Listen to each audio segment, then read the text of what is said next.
Olá, vamos falar de um tema que é muito contemporâneo, que é o perigo da ostentação. O texto bíblico indicado na lição da revista, que segue anexa, é o que está no capítulo 1 de Esther. Leamos todo o capítulo, mas eu destaquei aqui dois versos que resumem um pouco do que aconteceu. O rei Assuero, da Pérsia, ele era um rei muito poderoso. Então diz que ele ofereceu uma festa que durou 180 dias para pessoas importantes vindas de todo mundo. E ele então ficou lá, como está no verso 4, exibindo suas riquezas, seu reino. E depois, no verso 10 e 11, a gente vê que, cansado de exibir seus bens materiais, ele quis exibir um outro bem, entre aspas, né, que ele achava que lhe pertencia, na verdade não pertence, mas naquela época, e principalmente ele sendo rei, ele achava que a mulher dele, que é a rainha Vasti, também era pertencente, era um bem dele. E ele resolve que quer exibi-la, porque ela era uma moça muito bela, de acordo com a Bíblia, ela era uma mulher bonita, e manda chamá-la para ser exibida também. A Vasti, ela, no entanto, se insurge contra isso. Ela se recusa a ir e a cumprir esse triste papel de apenas um objeto para a ostentação do seu marido. E aí começa uma história que depois vai resultar no divórcio, né, de Assuero com a Vasti, da sua queda como rainha, e proporciona posteriormente a ascensão de Esther, que foi a moça escolhida pelo rei para ser a nova rainha, a qual ela acaba salvando o povo judeu de um massacre que ia acontecer. E essa história, então, ela tem alguns personagens que vale a pena a gente conversar um pouco sobre eles. O primeiro, naturalmente, é o rei Assuero. Ele reinava sobre a Pérsia, que atualmente é o Irã. Só que naquela época, o domínio da Pérsia ia muito além do território do próprio país, que é o Irã hoje. Se estendia desde as Índias a vários lugares, ele era o homem mais poderoso da sua época. E ele tornou-se, então, o que a gente pode chamar de ególatra, ou seja, alguém que cultiva, acima de tudo, o próprio ego, fazendo um movimento contrário daquela bela música, Solta o Cabo da Nau, quando fala assim, quando a mão do poder o seu ego tirar. A gente sabe o quanto é necessário que a gente esvazie o orgulho do nosso coração, retire o orgulho, a autoexaltação, mas, como é muito comum entre os poderosos, o rei Assuero, ele era alguém ególatra e totalmente sem limites. Já Vasti nos dá uma lição muito importante de coragem. É uma personagem bíblica que não tem tanto destaque. Eu me lembro que quando eu era adolescente, tinha uma mulher na igreja da qual era membro, que chamava Vasti, e era um nome para mim estranho, eu nem sabia que tinha na Bíblia esse nome, não tinha lido ainda a Bíblia toda, nem sabia que existia uma Vasti na Bíblia. Mas essa mulher, ela nos dá uma lição muito importante, que nada poderia comprar a dignidade, a honra dela. E ela abriu mão, não foi de pouca coisa não, gente. Ser rainha já é por si só algo que dá muito prestígio, muita riqueza, muito poder. Imagine ser rainha de um império como era a Pérsia naquele momento. Então, Vasti, ela foi firme. Ela fez o que nós precisamos fazer em muitas circunstâncias da vida, que é dizer um basta, que é dizer não, que é não se sujeitar a situações humilhantes, seja para nós próprios ou para outras pessoas. E ela disse não. Mulher admirável, portanto, a Vasti.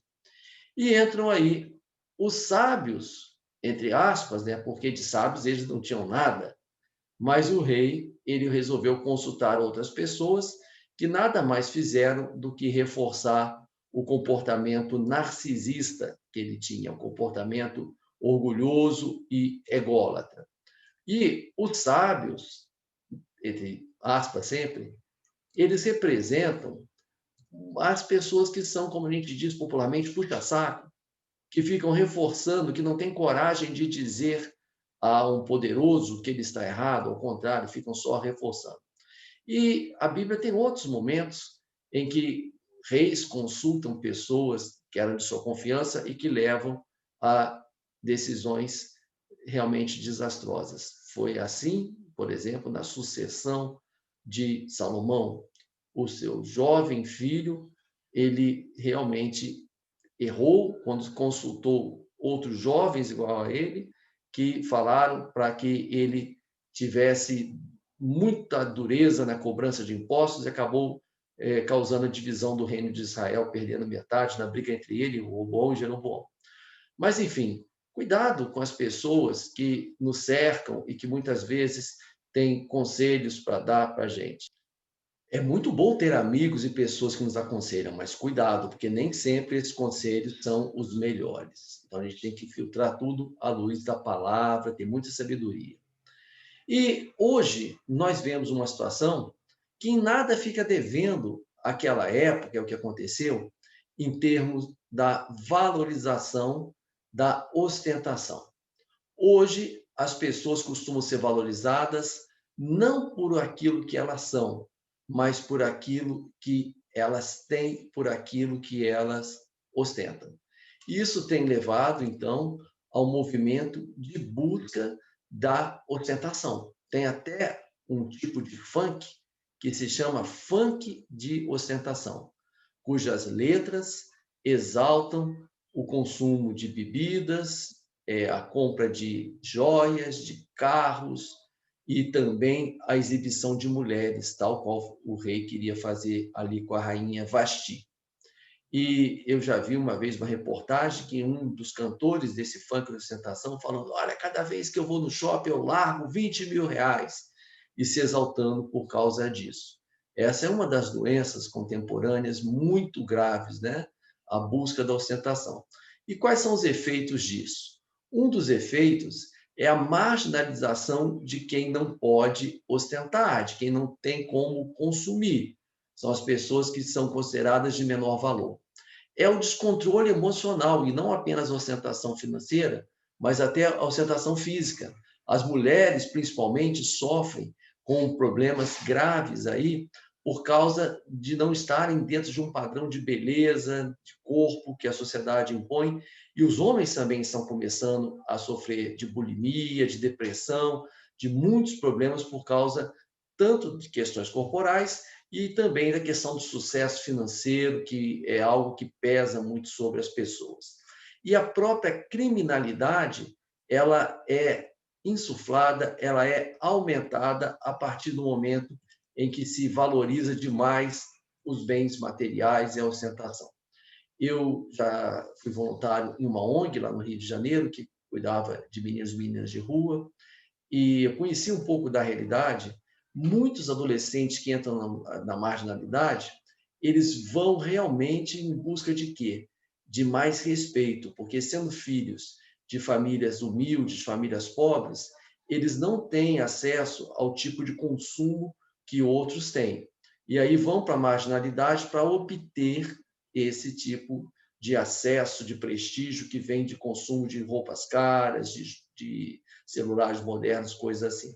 Então, essa é uma chaga que realmente assola o nosso mundo.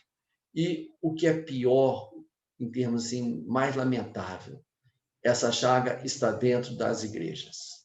Claro que não são todas as pessoas, mas há pastores, há leigos, há líderes que se lançam numa chocante autoexaltação, que se apresentam como popstar da fé e que se julgam melhores do que os outros. Então, tem, por exemplo, um determinado congresso que reúne pessoas evangélicas, onde, de acordo com a contribuição que cada um deu para aquela associação, recebe um determinado broche, ou uma pasta, ou não sei o quê, e aí a ostentação daquilo mostra o quanto a pessoa é rica e quanto ela contribuiu. Então, é algo que me chama assim muita atenção, que eu acho lamentável, chocante, e que nós temos que mudar isso, nós temos que resgatar os verdadeiros valores cristãos, que é o oposto da ostentação. Os valores da ostentação são contrários ao reino de Deus. Enquanto a ostentação prega que é melhor ter do que ser, o evangelho afirma o contrário, que a gente tem que ser sal da terra, ser luz do mundo. Temos que ser simples. Nós não há nenhum problema em a gente não ter riquezas, porque nós temos que ser misericordiosos, humildes, e isso é melhor você não ter dinheiro, você ser pobre, do que você ir atrás de verdades fúteis. Então, o exemplo de Jesus lavando os pés de seus discípulos nos remete justamente a isso. É a antítese da ostentação. Que Deus nos abençoe, que Deus nos dê muita fé e muita coragem para lutar contra isso, como a Vasti lutou e pagou um preço caro, mas ela manteve a sua dignidade. Amém.